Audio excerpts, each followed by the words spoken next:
حضرات علماء کرام اور عزیز طلبہ،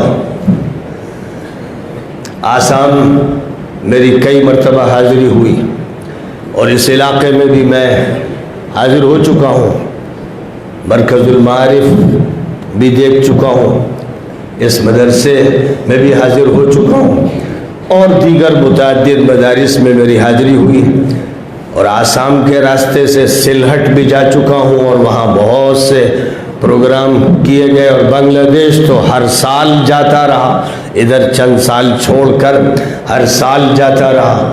وہاں چٹاگانگ میں جو الجامعۃ الاسلامیۃ العالمیہ قائم کی گئی، اس کے ٹرسٹیز میں میں بھی ایک ممبر ہوں۔ الحمدللہ اس کے جلسوں میں میں حاضر ہوتا رہا، اور اس کے علاوہ بھی بنگلہ دیش کے مختلف علاقوں میں جانا ہوا، اور پاکستان بار بار گیا، اس کے بھی تمام اہم علاقوں میں حاضری دیتا رہا، اور خاص طور پر اسلام آباد کی الجامعۃ الاسلامیۃ العالمیہ حاضری دی، اور وہاں پر خطابات کا بھی موقع ملا۔ مجھے آج اس ادارے میں حاضر ہو کر بڑی خوشی اور مسرت ہے، اور خاص طور پر یہ کہ الجامعۃ الاسلامیۃ الجلالیہ اس کا نام ہے، اور الجامعہ یونیورسٹی کو کہتے ہیں۔ ہمارے یہاں ہندوستان میں بلکہ پورے بر صغیر میں ایک رسم چلی ہوئی ہے کہ مکتب شروع کیا گیا اور نام اس کا جامعہ رکھ دیا گیا، تو عرب ہنستے بھی ہیں اور سوچتے ہیں کہ یہ بیچارے جانتے ہی نہیں کہ جامعہ کے معنی کیا ہوتے ہیں۔ تو بہرحال یہ اصطلاح چل گئی کہ مدرسے کا نام جامعہ رکھ دیا جاتا ہے، اس لیے یہ ذہن میں نہیں ہوتا ہے کہ جو مرحلے ہیں تعلیم کے، کہ ایک مدرسہ ابتدائیہ ہوتا ہے اور ایک مدرسہ ثانویہ ہوتا ہے اور ایک مدرسہ عالیہ ہوتا ہے جسے کلیہ کہتے ہیں، اور پھر کلیات ہوتے ہیں، اور جب کہیں پر 4-5 کلیات ہو جاتے ہیں تو وہ ایک جامعہ بنتا ہے۔ جب تک متعدد کلیات نہ ہو تو وہ جامعہ نہیں ہوتا ہے، یعنی جو فیکلٹیز کہلاتی ہیں جب تک وہ متعدد نہ ہو، کہ فیکلٹی آف شریعہ بھی ہے اور فیکلٹی آف سائنسز بھی ہے اور فیکلٹی آف اکنومی بھی ہے اور فیکلٹی آف ٹریڈ بزنس بھی ہے اور فیکلٹی آف مینجمنٹ بھی ہے، مختلف فیکلٹیز ہوتی ہیں، اور وہ اس لیول کی ہوتی ہیں کہ وہ کالج شمار کی جا سکیں، تب ایک جامعہ وجود میں آتا ہے۔ بہرحال چاہیے کہ ہمارے ہاں جامعہ ہو۔ واقعہ یہ ہے کہ دیوبند بھی جامعہ نہیں، ندوہ بھی جامعہ نہیں، مظاہر بھی جامعہ نہیں، ہمارے ہندوستان میں ابھی تک کوئی جامعہ اسلامیہ قائم نہیں ہوا ہے، اور میں سمجھتا ہوں کہ اس سلسلے میں سب سے زیادہ ترقی کی ہے ملیشیا نے، کہ وہاں جامعات اسلامیہ کا ایک سلسلہ ہے۔ ابھی ملیشیا میں میں موجود تھا، اور الجامعۃ الاسلامیۃ العالمیہ کوالالمپور کا بہت مشہور جامعہ ہے، اور اس کے علاوہ الجامعۃ الاسلامیہ اور جامعۃ العلوم الاسلامیہ، مختلف ناموں سے بہت سے جامعات ہیں، اور وہ جامعات صحیح معنی میں ہیں، یعنی وہ مدرسہ نہیں ہے کہ جن کو جامعہ کہہ دیا گیا، بلکہ یونیورسٹی سے منظور شدہ ہیں، اور ان میں مختلف کالجز ہیں اور بہت اعلیٰ معیار ہے۔ عمارتیں بھی ایسی ہیں کہ بڑے بڑے بادشاہوں کے محلات ان کے سامنے ہیچ ہیں، اور اسی کے ساتھ ساتھ بہت اعلیٰ انتظامات ہیں۔ تو میرا جی چاہتا ہے، اور مولانا مشتاق انفر صاحب سے غائبانہ میری یہ درخواست ہوگی کہ اس کو جامعہ اسلامیہ بنائیں، یعنی یہاں پر کالجز ہوں، فیکلٹیز ہوں، اور مختلف شعبے موجود ہوں۔ خاص طور پر میڈیکل کالج ضرور قائم کیا جائے، چاہے یونانی میڈیکل کالج کیوں نہ ہو، فارمیسی کالج قائم کیا جائے، سائنسز کا کالج قائم کیا جائے، انجینئرنگ کالج بھی قائم کیا جائے، اور سب پر حکمرانی ہو شریعت کی، کیونکہ اللہ کی جو شریعت ہے اور اللہ نے جو ہمیں قرآن پاک عطا فرمایا ہے، وہ دنیا کی تمام یونیورسٹیوں کے کالجوں اور فیکلٹیز کے تمام علوم کی رہنمائی کرتا ہے۔ قرآن پاک دنیا کی تمام یونیورسٹیز کی رہنمائی کرتا ہے، اور نبی اکرم صلی اللہ علیہ وسلم پر اللہ تعالیٰ کی طرف سے جب سب سے پہلی وحی آئی تھی جس میں فرمایا گیا بسم اللہ الرحمن الرحیم اقرأ بسم ربک الذی خلق خلق الانسان من علق اقرأ وربک الاکرم الذی علم بالقلم علم الانسان ما لم يعلم علم الانسان، یعنی فرمایا علم المسلم او علم العربی او المکی او المدنی، علم الانسان ما لم يعلم۔ تو اس پہلی وحی میں اللہ نے فرمایا کہ اپنے مالک اور پروردگار کی ذات و صفات کا استحضار کرتے ہوئے پڑھو جو خالق ہے اس کائنات کا۔ تو یہاں یہ نہیں فرمایا گیا کیا پڑھیں، اگر یہ ہوتا اقرأ بسم ربک الذی خلق القرآن اقرأ الحدیث اقرأ التشریع اقرأ کذا، تو اس کا مطلب یہ ہوتا کہ مفعول بیان کر دیا گیا، مقروء بیان کر دیا گیا، لیکن مقروء کو بیان اگر کیا جاتا تو یہ سورہ بقرہ سے بڑی ہو جاتی، بہت اختصار کے ساتھ بات کہنا تھا۔ تو اللہ تعالیٰ نے اشاروں میں یہ فرما دیا کہ میری جو صفت ہے صفت تخلیق، میں خالق ہوں، اور اللہ کی جتنی صفات ہیں انہی کے مظاہر ہیں اس پوری دنیا میں، اللہ خالق ہے۔ اب ہم جب زمین کے ذرات کو دیکھتے ہیں اور زمین کے پودوں کو دیکھتے ہیں اور پانی کو دیکھتے ہیں اور ہوا کو دیکھتے ہیں اور گیسز کو محسوس کرتے ہیں تو اللہ کی تخلیقات کے نظارے کرتے ہیں، اور اللہ کی جتنی تخلیقات ہیں، ایک ذرہ ہو یا آفتاب ہو یا ماہتاب ہو یا ستارے ہو یا سیارے ہو، کوئی بھی چیز ہو، یہاں تک کہ ایک گھاس ہو، درخت کی ایک پتی ہو، پھول کی ایک پنکھڑی ہو، جو بھی چیز ہے اگر اس پر آپ ریسرچ کرنا شروع کیجئے تو کتابوں کی کتابیں ختم ہو جائیں گی اور آپ اس کی گہرائی تک نہیں پہنچ سکیں گے۔ آج یونیورسٹیز میں جو باٹنی پڑھائی جاتی ہے یعنی نباتات کا علم پڑھایا جاتا ہے اس پر سینکڑوں کتابیں ہیں۔ آج جو زولوجی کا ڈپارٹمنٹ ہوتا ہے جس میں حیوانات کے بارے میں پڑھایا جاتا ہے، سینکڑوں کتابیں ہیں، لائبریری بھری ہوئی ہے زولوجی سے۔ اور جہاں فزکس پڑھائی جاتی ہے، طبعیات کا علم پڑھایا جاتا ہے جو فیکلٹی سے متعلق ہے، وہاں پر بے تحاشا معلومات اور کتابیں ہیں۔ ایسے ہی کیمسٹری پڑھائی جا رہی ہو یا جو بھی شعبہ ہے، جب آپ اس کی تحقیق کریں گے تو ایک ایک شعبے پر سینکڑوں ہزاروں کتابیں لکھی گئیں اور بڑی تحقیقات کی گئی ہیں، اور اسی کا یہ نتیجہ ہے کہ ایک زمانے میں حکیم صاحب ہوتے تھے، سر سے پیر تک انسان کے بارے میں معلومات رکھتے تھے، اور بیمار ان کی خدمت میں آتا تو اس کو دیکھتے اور دوا تجویز کرتے۔ پھر ڈاکٹرز آئے، فزیشینز، اور فزیشینز نے علاج شروع کیا، لیکن دھیرے دھیرے انسان کی کائنات اس طرح سامنے آئی کہ اب انسان کے ہر عضو کا ایک الگ ڈاکٹر ہو گیا، برین کا الگ ڈاکٹر اور کڈنی کا الگ ڈاکٹر اور ہارٹ کا الگ ڈاکٹر اور ENT کا الگ ڈاکٹر اور ڈینٹسٹ الگ ہے، یعنی انسان کے ایک ایک عضو، یہاں تک کہ کھال کا ڈاکٹر الگ ہے اور اعصاب کا ڈاکٹر الگ ہے۔ اور کسی بڑے ہاسپٹل میں چلے جائیے تو یہ نہیں ہوگا کہ ایک فزیشین بیٹھا ہوا ہے اور ہر مریض کا علاج کر رہا ہے، بلکہ ہاسپٹل میں انسان کے جسم کے ہر عضو کا ایک ڈاکٹر بیٹھا ہے، بلکہ کئی ڈاکٹر ایک ایک عضو کے ہیں۔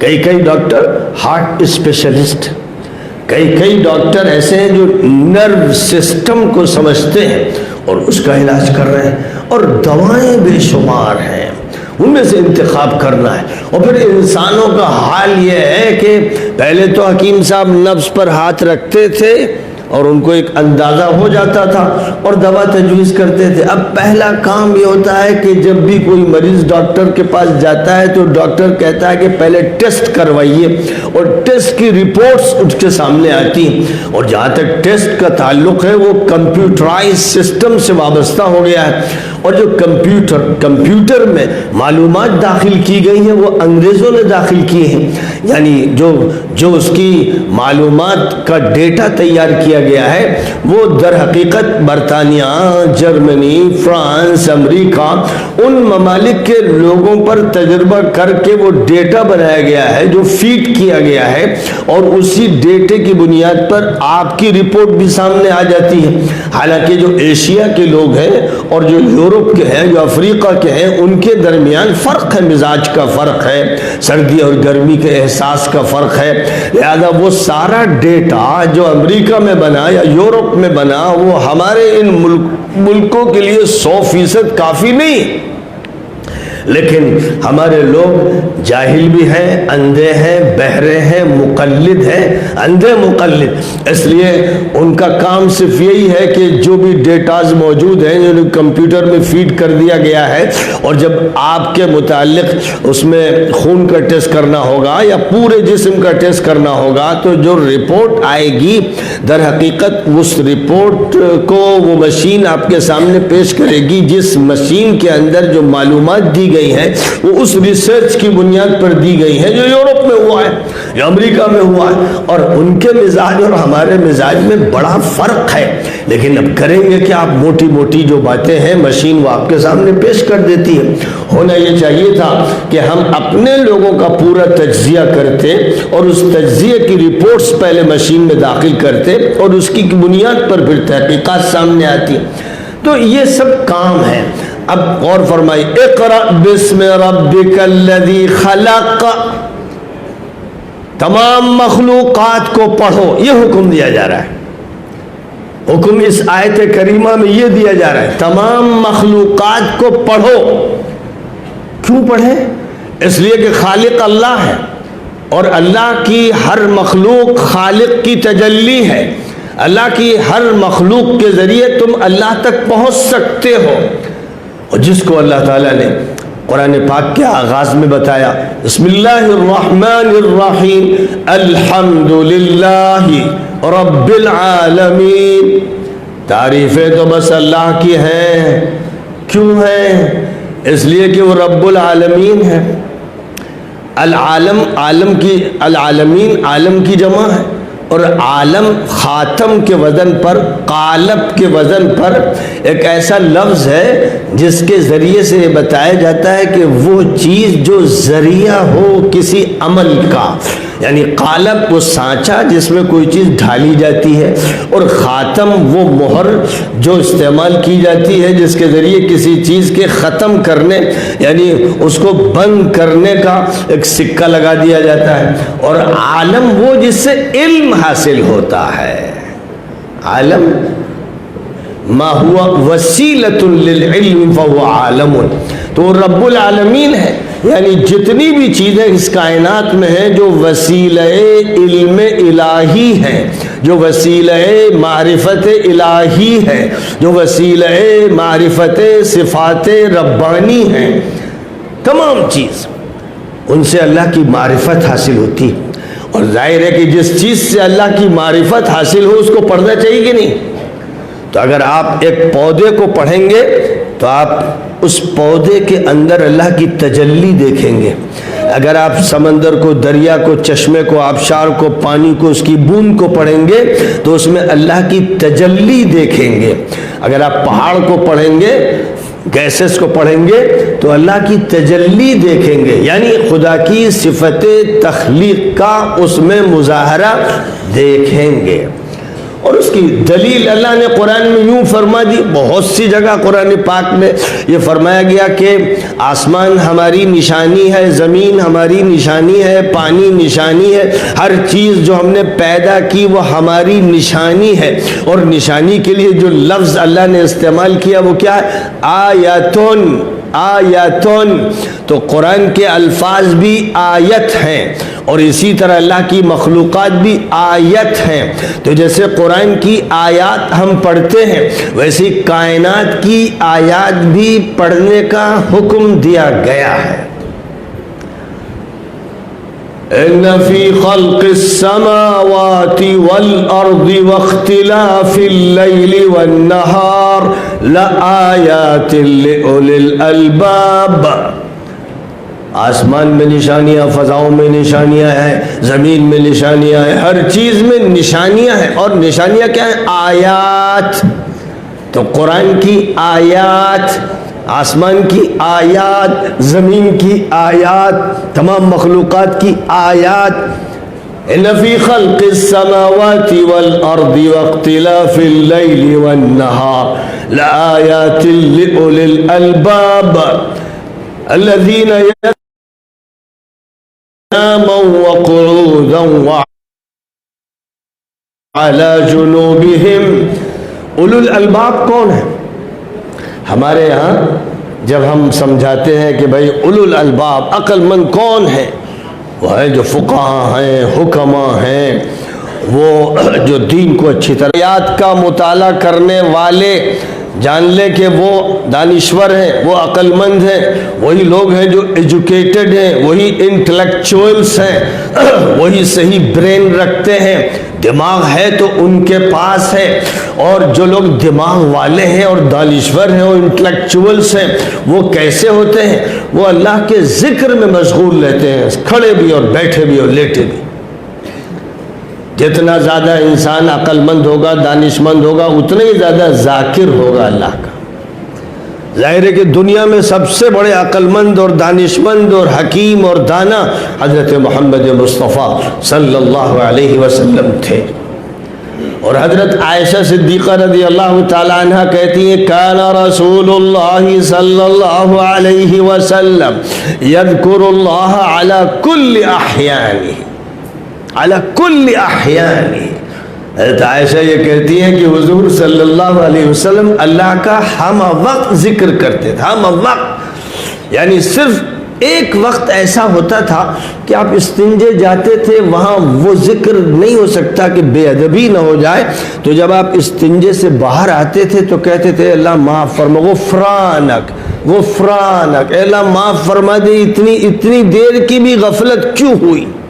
وہ مجبوری تھی، لیکن کیا کہتے تھے؟ غفرانک. اور پھر یہ بھی کہتے تھے کہ الحمدللہ الذی اذھب عنی الاذی وعافانی.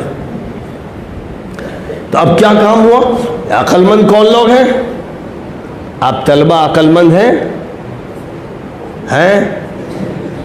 عقل مند ہیں؟ نہیں ہوتے تو اٹھتے بیٹھتے چلتے پھرتے ہر وقت اللہ کا ذکر کرتے. بڑے سے بڑا صوفی جو ہے وہ بھی اس مقام تک پہنچ نہیں پاتا جو مقام بتایا جا رہا ہے یہاں پر اولو الالباب کا. اتنا بڑا مقام. اور صرف اتنا ہی نہیں ہے کہ وہ ذاکر شاغل ہوتے ہیں.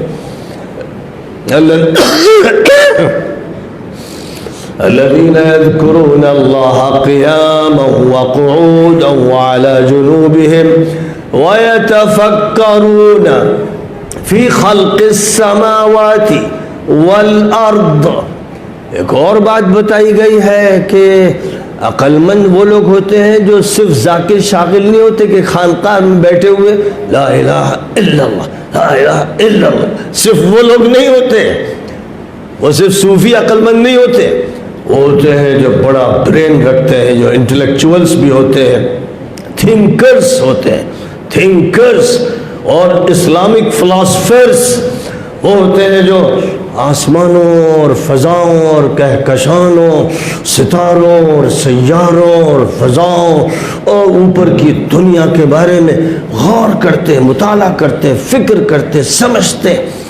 اور زمین کے بارے میں، اس کی تہوں کے بارے میں، اس کی دھاتوں کے بارے میں، سیال مادوں کے بارے میں، اس کی معدنیات کے بارے میں، اس کے اندر کے خزانوں کے بارے میں، اس کی تہوں کے بارے میں، اس کے اوپر کے جنگلات کے بارے میں، کھیتوں کے بارے میں، درختوں کے بارے میں، گیسز کے بارے میں، آکسیجن کے بارے میں، جتنی بھی چیزیں ان پر غور کرتے ہیں. جو لوگ غور نہیں کرتے ان چیزوں پر وہ اللہ کی نگاہ میں عقل مند نہیں ہے.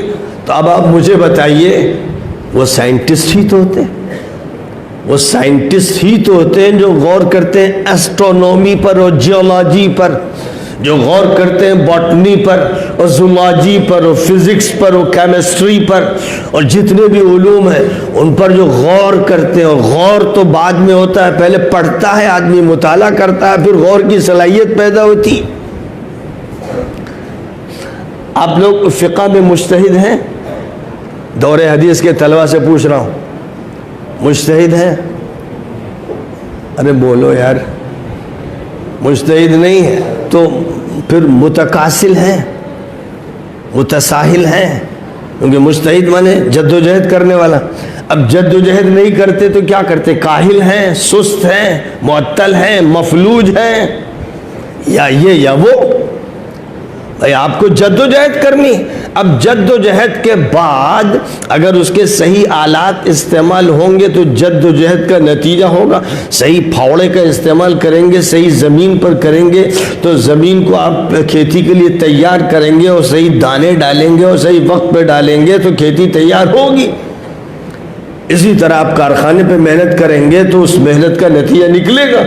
ایسی اگر قرآن پر صحیح محنت کریں گے, حدیث پر صحیح محنت کریں گے, کوشش کریں گے, اور اس کے مطالعے کے جو اصول ہیں اور فہم کے جو اصول ہیں, اصول تفسیر بھی پڑھیں گے اور اصول حدیث بھی پڑھیں گے اور اصول فقہ بھی پڑھیں گے, جس کا مطلب جو اوزار اور آلات ہیں وہ جمع کریں گے اور صحیح زمین پر اس کا استعمال کریں گے تو آپ مجتہد بن جائیں گے.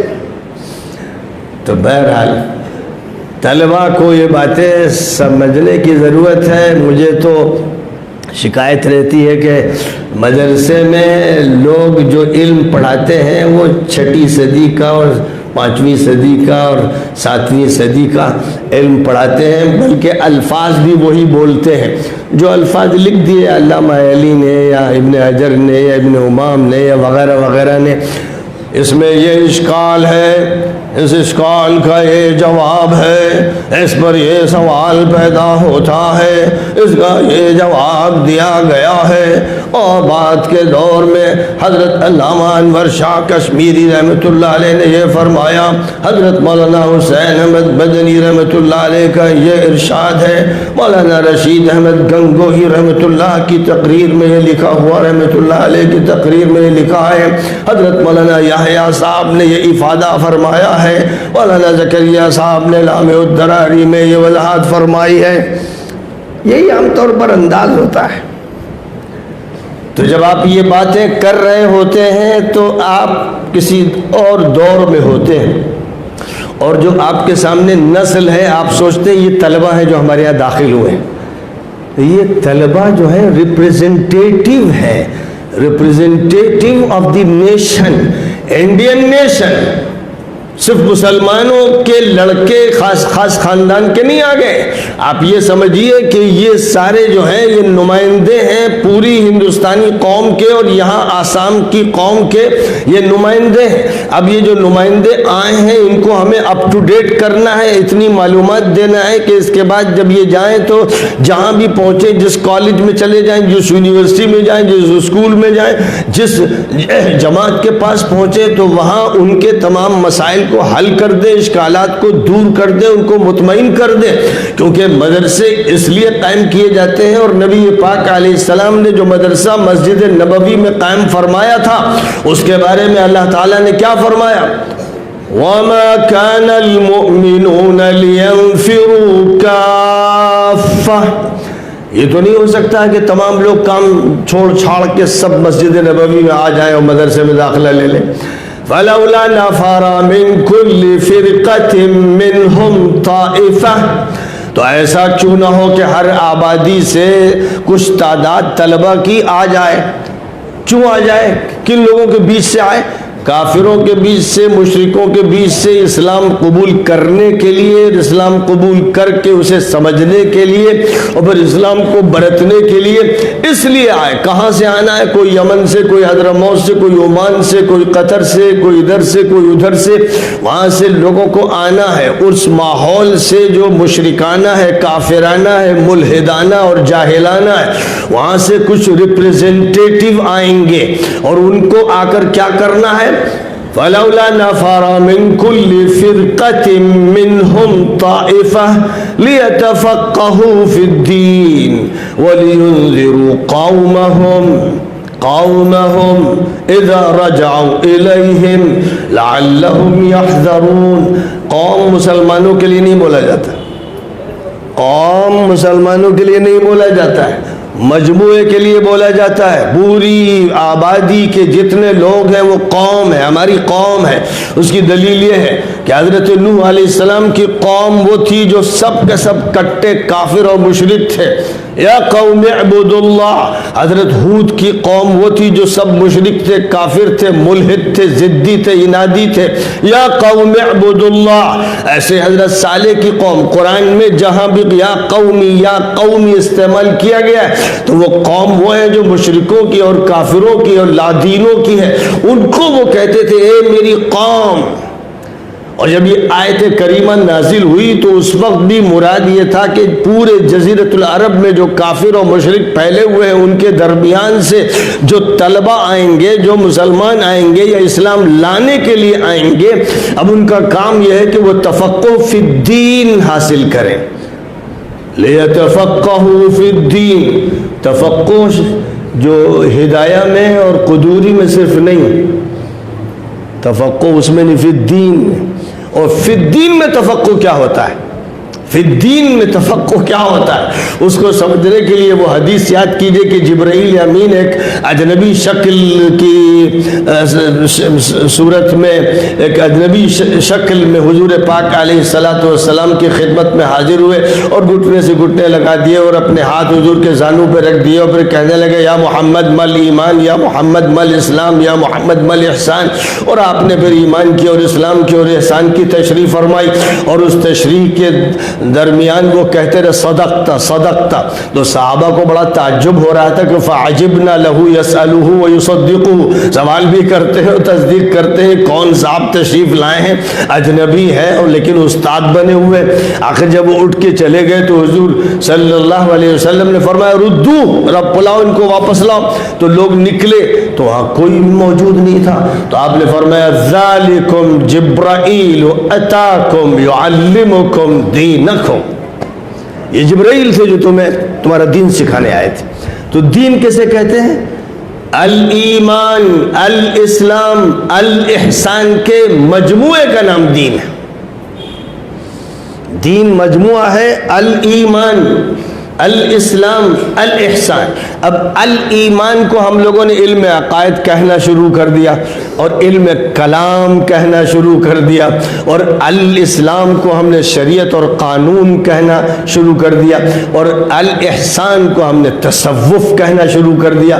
یہ ہماری اصطلاحات ہیں، قرآن کی اصطلاحات نہیں ہیں اور یہ نبی کی بھی اصطلاحات نہیں ہیں، یہ ہماری اصطلاحات ہیں جو ہم نے استعمال کر لی، ورنہ قرآن پاک کی وہ اصطلاحات ہیں والذی بعث فی الامیین رسولا منہم یتلو علیہم آیاتہ ویزکیہم ویعلمہم الکتاب والحکمہ وان کانوا من قبل لفی ضلال مبین۔ یہ ہے نبی کا کام، یہ ہے نبی کا مشن، یہ نبی کے مدرسے کے موضوعات تھے، نبی کے مدرسے کے یہ موضوعات تھے، اور یہ موضوعات نبی نے پڑھائے۔ آج ہم جو پڑھا رہے ہیں دورہ کر کے جو طلبہ نکلیں گے کیا بنیں گے؟ بتائیے کیا بنیں گے؟ دیوبند سے جو نکلے، ندوے سے نکلے اور نکل رہے ہیں وہ کیا بنیں گے؟ بھئی امام بنیں گے، خطیب بنیں گے، مفتی بھی بن سکتے ہیں، مدرس بن سکتے ہیں اور مبلغ بن سکتے ہیں، یہ دائرہ ہے، یہی بن سکتے ہیں۔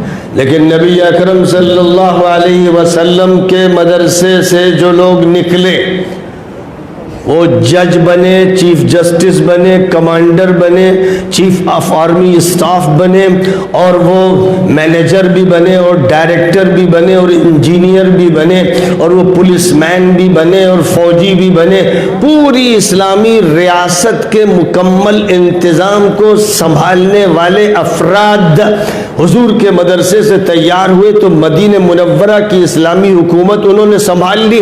پھر آگے بڑھتے گئے تو 10 لاکھ مربع میل کی جزیرۃ العرب کی حکومت سنبھال لی۔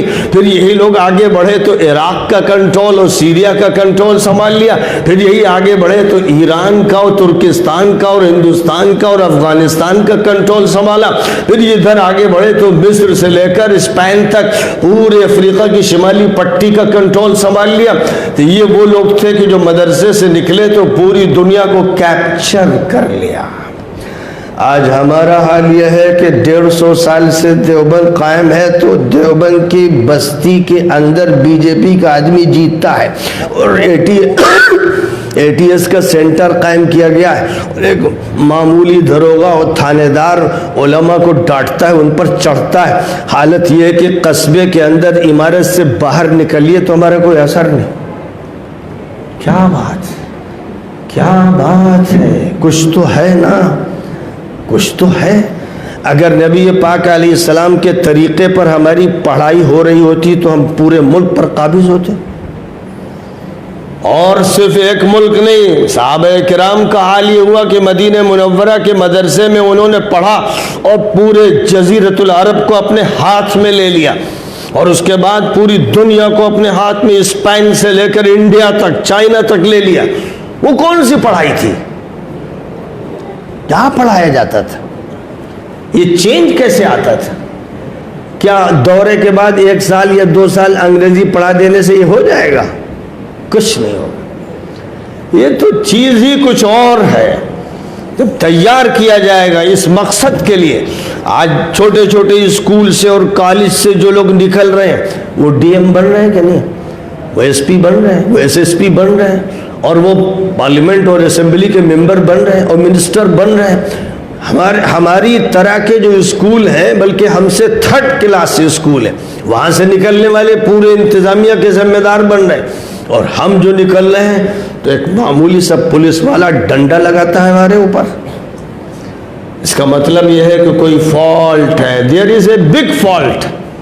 ہمیں چاہیے کہ ہم اس کو سمجھیں، اس میں باتیں مت بنائیں، تعویلیں مت کریں، نہیں سب ٹھیک ہے۔ کوئی بیمار آدمی ہو جس کو کینسر لگ گیا ہو اور سب ٹھیک ہے تو مرنا ہے پھر اس کو۔ بس ایسی صورتحال ہے۔ بات لمبی ہوتی چلی گئی، مجھے اور زیادہ لمبی بات نہیں کرنی ہے۔ یہی اصل پوائنٹ ہے کہ ہمیں ایک چینج لانا ہے، ایک انقلاب برپا کرنا ہے، اور اس انقلاب کے ذریعے سے ہمیں سنت رسول صلی اللہ علیہ وسلم کو زندہ کر دینا ہے۔ ہمیں صحابہ کرام کے کیریکٹر کو، ان کی سیرت کو، ان کی فتوحات کو زندہ کر دینا ہے۔ یہ اصل کام ہے۔ وآخر دعوانا